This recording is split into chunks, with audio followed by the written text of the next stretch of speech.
नमस्कार साथियों, उपासना एस के डेली करंट अफेयर्स प्रोग्राम में आप सभी का स्वागत है। इसमें हम लोग the Hindu, PIB, Indian Express and down to earth से संबंधित परीक्षा के लिए जो भी महत्वपूर्ण खबरें होती हैं उनको कवर करते हैं। तो साथियों, यदि आप हमारे चैनल पर नए व्यूअर हैं तो सबसे पहले चैनल को सब्सक्राइब कर लीजिए। इसके साथ ही बेल आइकन को भी प्रेस कर लीजिए, जिससे आपको हमारे आने वाले सभी वीडियो की नोटिफिकेशन मिल सके। तो आइए हम लोग आज का सेशन शुरू करते हैं। आज के सेशन की पहली न्यूज है इंडिया जस्टिस रिपोर्ट 2020 खबरों में। तो आइए हम लोग जानते हैं इससे जुड़े हुए पॉइंट। पहला पॉइंट है, ये रिपोर्ट विभिन्न राज्यों की न्याय करने की क्षमता का आकलन करती है। सेकंड पॉइंट इससे जुड़ा हुआ, हाल ही में इसे टाटा ट्रस्ट ने centre for social justice, common cause, Daksh Vidhi centre for legal policy और राष्ट्रमंडल मानवाधिकार पहल के सहयोग से जारी किया है। थर्ड, समग्र रैंकिंग न्याय वितरण प्रणाली के 4 स्तंभों, पहला न्यायपालिका, सेकंड पुलिस और तीसरा है जेल और चौथा कानूनी सहायता में राज्यों की रैंकिंग को दर्शाती है। चौथा पॉइंट है इससे जुड़ा हुआ, 18 बड़े राज्यों में महाराष्ट्र लगातार दूसरी बार शीर्ष स्थान पर रहा। उसके बाद तमिलनाडु और तेलंगाना थे तथा अंतिम पायदान पर उत्तर प्रदेश रहा। ये भी आपको याद रखना है, यानी उत्तर प्रदेश की रैंकिंग इसमें सबसे अंतिम थी। पांचवा पॉइंट है, छोटे राज्यों में गोवा शीर्ष स्थान पर कायम रहा और सबसे निचले स्थान पर अरुणाचल प्रदेश रहा।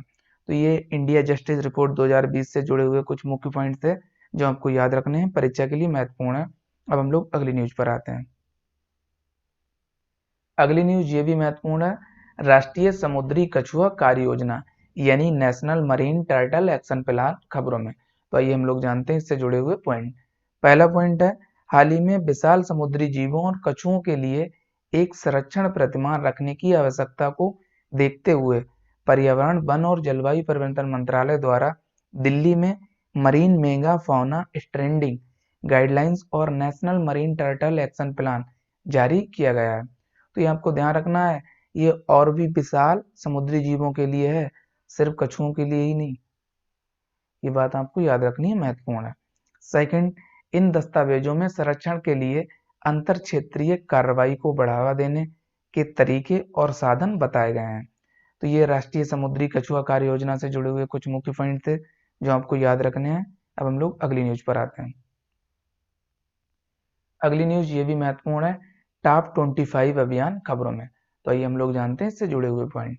पहला पॉइंट है, हाल ही में इसे मुंबई पुलिस ने आम लोगों के लिए खतरा पैदा करने में सक्षम हिस्ट्री सीटरों पर निगरानी रखने हेतु शुरू किया है। तो हिस्ट्री सीटरों का मतलब होता है ऐसे अपराधियों से जो आदतन अपराधी होते हैं, आदतन अपराधी यानी जिनकी प्रवृत्ति बार बार अपराध करने की होती है। सेकंड, शहर के सभी 95 पुलिस स्टेशनों में अपने अधिकार क्षेत्र में टॉप 25 आपराधिक तत्वों की एक सूची तैयार की जाएगी तथा इन हिस्ट्री सीटरों से अच्छा आचरण करने के लिए एक बॉन्ड पर हस्ताक्षर कराए जाएंगे, जिसका उल्लंघन करने पर इन्हें जुर्माना भरना होगा। तो ये टॉप 25 अभियान से जुड़े हुए कुछ मुख्य पॉइंट है जो आपको याद रखने हैं, परीक्षा के लिए महत्वपूर्ण ये कैंपेन है। अब हम लोग अगली न्यूज पर आते हैं। अगली न्यूज है प्रधानमंत्री जन आरोग्य योजना खबरों में। तो आइए सबसे पहले हम लोग जानते हैं ये न्यूज में क्यों है। हालिया आर्थिक सर्वेक्षण के अनुसार यह योजना जिन राज्यों में लागू की गई वहां स्वास्थ्य परिणामों में महत्वपूर्ण सुधार हुए हैं, जिससे ये स्कीम न्यूज में थी। अब हम लोग इससे जुड़े हुए जो मुख्य पॉइंट हैं उनको जान लेते हैं। पहला पॉइंट, इसे आयुष्मान भारत और आयुष्मान भव जैसे नामों से भी जाना जाता है, ये आपको ध्यान रखना है। सेकंड, यह सरकार द्वारा पूरी तरह से वित्त पोषित विश्व की सबसे बड़ी स्वास्थ्य बीमा आश्वासन योजना है। थर्ड, ये योजना भारत में सार्वजनिक व निजी सूचीबद्ध अस्पतालों में माध्यमिक और तृतीयक स्वास्थ्य उपचार के लिए प्रति परिवार प्रति वर्ष 5 लाख रुपए तक की धनराशि लाभार्थियों को मुहैया कराती है। तो ये धनराशि भी आपको याद रखनी है, महत्वपूर्ण है। फोर्थ पॉइंट, 74 करोड़ से भी अधिक गरीब व वंचित परिवार यानी लगभग 50 करोड़ लाभार्थी इस योजना के तहत लाभ प्राप्त कर सकते हैं। पांचवा पॉइंट, इस योजना में सेवा स्थल पर लाभार्थी के लिए कैशलेस स्वास्थ्य देखभाल सेवाओं को उपलब्ध कराया जाता है। अगला पॉइंट, अगला पॉइंट है इससे जुड़ा हुआ, इस योजना के तहत परिवार के आकार, आयु या लिंग पर कोई सीमा नहीं है। 7वां पॉइंट, इस योजना के तहत पहले से मौजूद विभिन्न चिकित्सीय परिस्थितियों और गंभीर बीमारियों को पहले दिन से ही शामिल किया जाता है। 8वां पॉइंट, इस योजना के तहत अस्पताल में भर्ती होने से 3 दिन पहले और 15 दिन बाद तक नैदानिक उपचार, स्वास्थ्य इलाज व दवाइयाँ मुफ्त उपलब्ध होती हैं। 9वां पॉइंट, ये एक पोर्टेबल योजना है, यानी कि लाभार्थी इसका लाभ पूरे देश में किसी भी सार्वजनिक या निजी सूचीबद्ध अस्पताल में उठा सकते हैं। 10वां, इस योजना में लगभग 1393 प्रक्रियाएं और पैकेज शामिल हैं, जैसे कि दवाइयाँ, आपूर्ति, नैदानिक सेवाएं, चिकित्सकों की फीस, कमरे का शुल्क, ओटी और आईयूसीयू शुल्क इत्यादि जो मुफ्त उपलब्ध हैं। 11वां अंतिम पॉइंट है इससे जुड़ा हुआ, स्वास्थ्य सेवाओं के लिए निजी अस्पतालों की प्रतिपूर्ति सार्वजनिक अस्पतालों के बराबर की जाती है।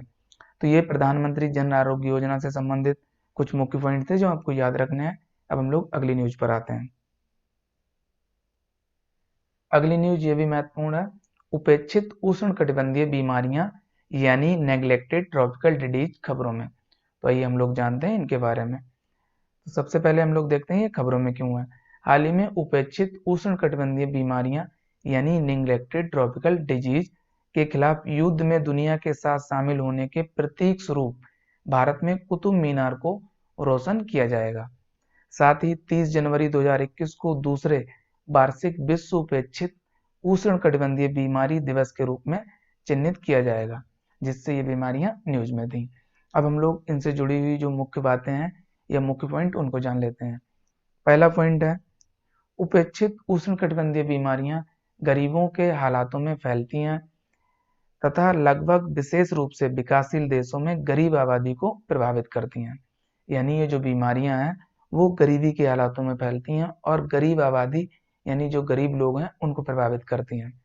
सेकंड, इन बीमारियों से सर्वाधिक प्रभावित होने वाले अक्सर दूर दराज के ग्रामीण क्षेत्रों, शहरी मलिन बस्तियों या युद्धग्रस्त क्षेत्रों में रहने वाले लोग या आबादी होती है। अगला थर्ड पॉइंट है इनसे जुड़ा हुआ, विश्वसनीय आंकड़ों की कमी और बीमारियों के जटिल नाम इन लोगों को बीमारियों से मुक्त करने हेतु किए जाने वाले प्रयासों में बाधा उत्पन्न करते हैं। फोर्थ, ये बीमारियां लगभग 1 अरब से अधिक लोगों को प्रभावित करती हैं, जिनमें से अधिकांशतः उष्णकटिबंधीय और उपोष्णकटिबंधीय जलवायु क्षेत्रों में रहने वाले गरीब आबादी होती है। 5वां, ये लोग अक्सर भौगोलिक रूप से एक साथ समूह में रहते हैं और इनमें रहने वाले व्यक्ति सामान्यतः 1 से अधिक परजीवी या संक्रमण से ग्रसित होते हैं। छठा, उपेक्षित उष्णकटिबंधीय बीमारियों की मौजूदगी की रिपोर्ट करने वाले 70% से अधिक देश और क्षेत्र निम्न आय या निम्न मध्यम आय वाली अर्थव्यवस्थाएं हैं। 7वां, दूषित पानी, वास स्थानों की दयनीय स्थिति और स्वच्छता का अभाव इन बीमारियों के फैलने का प्रमुख कारण होते हैं। 8वां, बच्चे उपेक्षित उष्णकटिबंधीय बीमारियों के सबसे अधिक शिकार होते हैं तथा ये बीमारियां प्रतिवर्ष लाखों लोगों की मृत्यु अथवा स्थायी अपंगता का कारण बनती हैं, जिसके परिणामस्वरूप व्यक्ति अक्सर जीवन भर शारीरिक पीड़ा और सामाजिक कलंक झेलता है। तो ये उपेक्षित उष्णकटिबंधीय बीमारियों से जुड़े हुए कुछ मुख्य पॉइंट थे जो आपको याद रखने हैं। अब हम लोग अगली न्यूज पर आते हैं। अगली न्यूज, सोवरेन गोल्ड बॉन्ड योजना खबरों में। तो आइए हम लोग जानते हैं इससे जुड़े हुए पॉइंट। पहला पॉइंट है इसमें, इसे नवंबर 2015 में शुरू किया गया, ये आपको ध्यान रखना है। सेकंड पॉइंट, इसका उद्देश्य लोगों को भौतिक स्वर्ण के बजाय स्वर्ण बॉन्ड खरीदने के लिए प्रोत्साहित करना है। थर्ड, भारतीय रिजर्व बैंक केंद्र सरकार की तरफ से इन बॉन्डों को जारी करती है। चौथा, इसकी विशेषताएं। पहली इसकी विशेषता है, इस योजना के तहत कम से कम 2 ग्राम सोना और अधिक से अधिक 500 ग्राम सोने के मूल्य के बराबर बॉन्ड खरीदे जा सकते हैं। दूसरी, स्वर्ण बॉन्ड केवल निवासी भारतीय संस्थाओं, व्यक्तियों, हिंदू अविभाजित परिवारों, ट्रस्टों, विश्वविद्यालयों और धर्मार्थ संस्थानों को बेचे जाएंगे।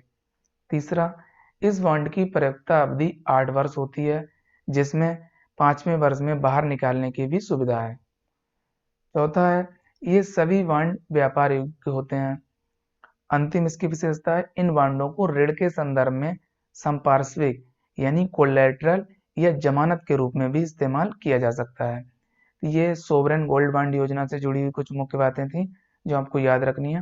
अब हम लोग अगली न्यूज पर आते हैं। अगली न्यूज है चीन ताइवान संघर्ष खबरों में। तो आइए सबसे पहले हम लोग देखते हैं ये खबरों में क्यों है। हाल ही में ताइवान के एयर डिफेंस आइडेंटिफिकेशन जोन में चीन के युद्धक विमानों के प्रवेश की करने की घटना के बाद अमेरिका ने ताइवान को अपने समर्थन की पुष्टि की है, जिससे चीन ताइवान संघर्ष न्यूज में था। अब हम लोग इससे जुड़े हुए जो मुख्य पॉइंट हैं उनको जान लेते हैं। पहला पॉइंट है, वर्ष 1949 में हुए गृह युद्ध के दौरान चीन और ताइवान अलग हो गए। हालांकि इसके बावजूद चीन ताइवान को अपना हिस्सा मानता है और आवश्यकता पड़ने पर किसी भी तरह से उस पर नियंत्रण प्राप्त करने का इच्छुक है। सेकंड, वहीं ताइवान के नेताओं का कहना है कि ताइवान एक संप्रभु राज्य है। थर्ड, दशकों की तनावपूर्ण स्थिति के बाद 1980 के दशक में चीन और ताइवान के बीच संबंधों में सुधार की शुरुआत हुई। चीन ने एक देश एक प्रणाली, ये आपको याद रखना है, आपसे पूछा जा सकता है परीक्षा में, एक देश दो प्रणाली किससे संबंधित है। तो चीन ने एक देश दो प्रणाली के रूप में एक सूत्र प्रस्तुत किया, जिसके तहत ताइवान यदि चीन के साथ पुनः एकीकरण को स्वीकार करता है तो उसे स्वायत्तता दी जाएगी।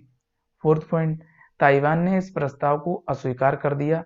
हालांकि ताइवान सरकार ने चीन की यात्रा करने और वहां निवेश संबंधी नियमों में ढील दे दी। अगला पॉइंट, अगला पांचवा पॉइंट है चीन की वन चाइना नीति।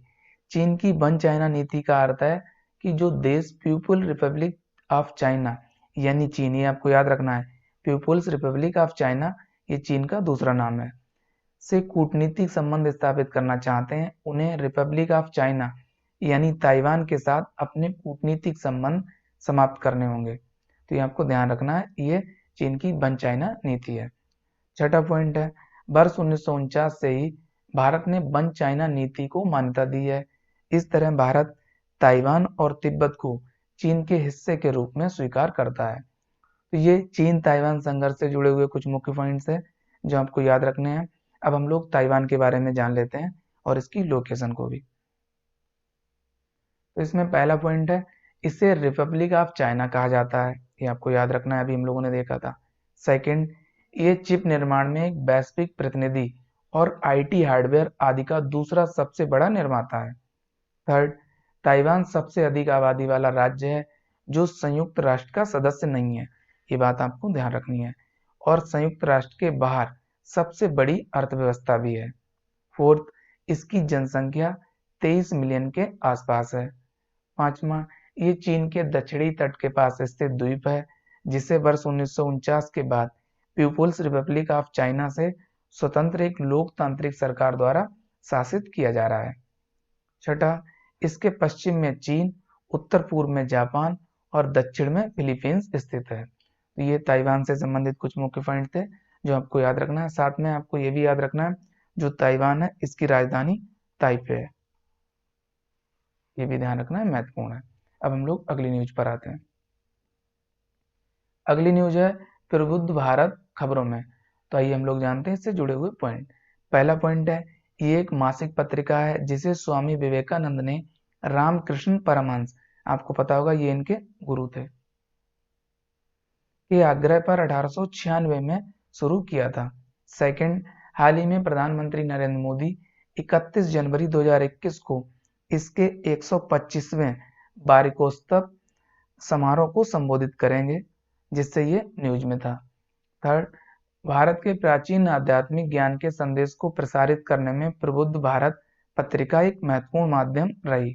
फोर्थ, इसका प्रकाशन चेन्नई से शुरू किया गया था, जहां से 2 वर्ष तक इसका प्रकाशन होता रहा और बाद में इसे उत्तराखंड के अल्मोड़ा से प्रकाशित किया जाने लगा।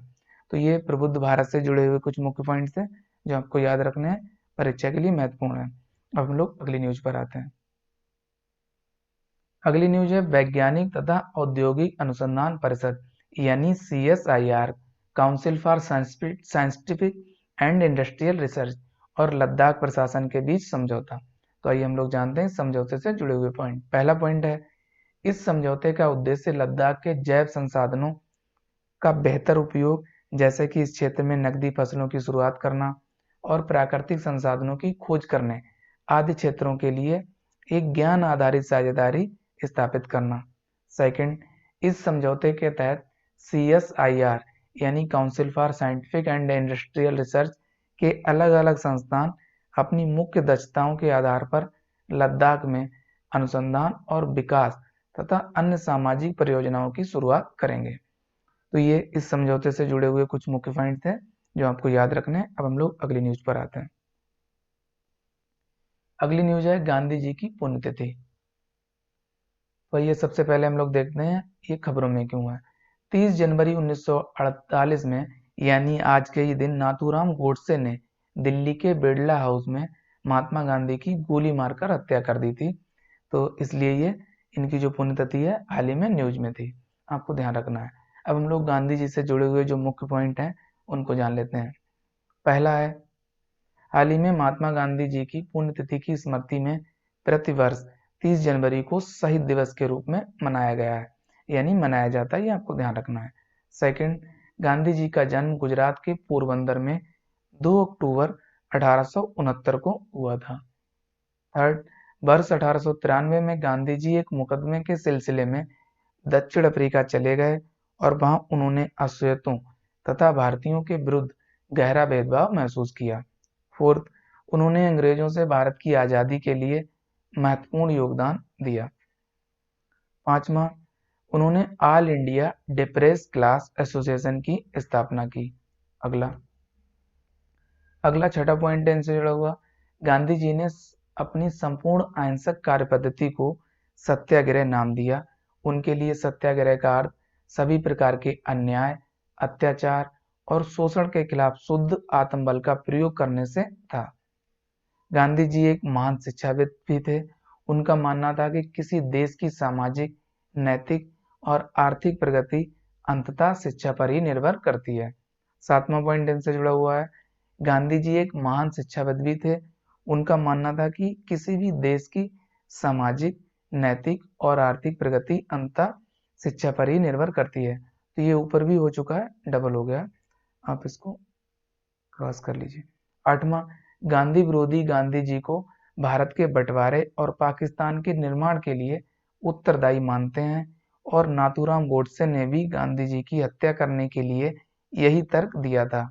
राष्ट्रपिता महात्मा गांधी के हत्या के लिए नाथूराम गोडसे और सह साजिशकर्ता नारायण आप्टे को 15 नवंबर 1949 को फांसी दी गई थी। नवा, इनका कथन यानी गांधी जी का जो कथन है ये भी महत्वपूर्ण है, गरीबी का स्थायी युद्ध हिंसा का क्रूरतम रूप है, ये आपको ध्यान रखना है। तो ये गांधी जी से जुड़े हुए कुछ मुख्य पॉइंट थे जो आपको याद रखने हैं। अब हम लोग परीक्षा संबंधी तथ्यों पर नजर डालते हैं। पहला तथ्य है, हाल ही में जम्मू कश्मीर संविधान सभा के एकमात्र जीवित सदस्य कृष्णदेव सेठी का 93 वर्ष की आयु में जम्मू में निधन हो गया। कृष्णदेव सेठी नौशहरा विधानसभा क्षेत्र से जम्मू कश्मीर विधानसभा के लिए भी चुने गए थे। सेकंड, गाफा शब्द को गूगल, अमेजन, फेसबुक, एप्पल के रूप में भी जाना जाता है, तो ये आपको ध्यान रखना है। थर्ड, हाल ही में विश्व की सबसे ज्यादा बिकने वाली वाहन निर्माता कंपनी जापान की टोयोटा बनी, तो ये आपको ध्यान रखना है। तो ये परीक्षा संबंधी महत्वपूर्ण तथ्य थे। अब हम लोग सवालों पर नजर डालते हैं। पिछले अभ्यास प्रश्न में आपसे पूछा गया था, हाल ही में किस देश ने अपने बासमती चावल के लिए भौगोलिक संकेतक यानी GI टैग पहचान प्राप्त किया है। आपको ऑप्शन दिए गए थे, पाकिस्तान, सेकंड ऑप्शन भूटान, सी बांग्लादेश, डी इनमें से कोई नहीं। तो इसका सही जवाब है ए ऑप्शन यानी पाकिस्तान। अगला सवाल, आज का सवाल है सवाल नंबर 1, हाल ही में खबरों में रहा प्रबुद्ध भारत क्या है। ए ऑप्शन पत्रिका, बी बौद्ध मठ, सी कला उत्सव, डी इनमें से कोई नहीं। तो इसका करेक्ट जवाब है ए ऑप्शन यानी पत्रिका। अगला सवाल है सवाल नंबर 2, गांधी जी के बारे में निम्नलिखित कथनों पर विचार कीजिए। पहला कथन, इन्होंने all India depressed class association की स्थापना की। सेकंड, इनका कथन गरीबी का स्थायित्व हिंसा का क्रूरतम रूप है। अब आपको उपयुक्त में से कौन सा से कथन सत्य है या है बताना है। पहला है केवल एक, और बी है केवल दो, और सी एक और दो दोनों, और डी ना तो एक और ना तो दो। तो इसका करेक्ट जवाब है सी ऑप्शन, यानी दिए हुए दोनों कथन सत्य हैं। अब हम लोग आज के अभ्यास प्रश्न पर नजर डालते हैं। आज का अभ्यास प्रश्न है, हाल ही में विश्व की सबसे ज्यादा बिकने वाली वाहन निर्माता कंपनी टोयोटा बनी, ये किस देश की कंपनी है। इसका जवाब आप सभी को कमेंट सेक्शन में देना है। तो साथियों, आज के सेशन में इतना ही। हम लोग नेक्स्ट सेशन में मिलेंगे कुछ नई खबरों के साथ। तब तक के लिए आप सभी लोग अपना ध्यान रखिए। साथ ही उपासना IAS के चैनल को लाइक, शेयर और सब्सक्राइब करना ना भूलिए। Thank you, best of luck.